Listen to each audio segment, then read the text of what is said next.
વાઘોડિયા તાલુકાના વલવા ગ્રામ પંચાયત વિસ્તારમાં લીલા ખેરના વૃક્ષોનું કટિંગ કરતા 2 શખ્સોને ઝડપી પાડવામાં આવ્યા છે. જ્યારે 2 આરોપીઓ ફરાર થઈ ગયા હોવાનું સામે આવ્યું છે.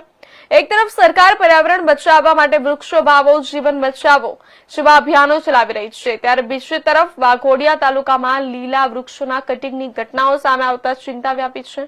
મળતી માહિતી મુજબ ગોરજ ગામના ખેડૂત કિરણસિંહ કેસરીસિંહ પરમાર અને હસમુખભાઈ અંબાલાલ પરમારના ખેતરમાંથી ખેરના વૃક્ષો કાપવામાં આવ્યા હતા.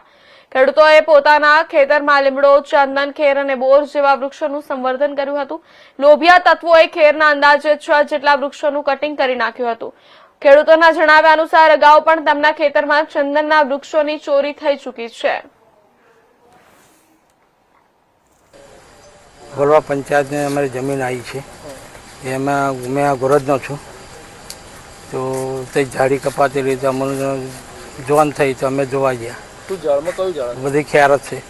હા, પોલીસને ફોન પર કર્યો અમારા ભત્રીજાએ.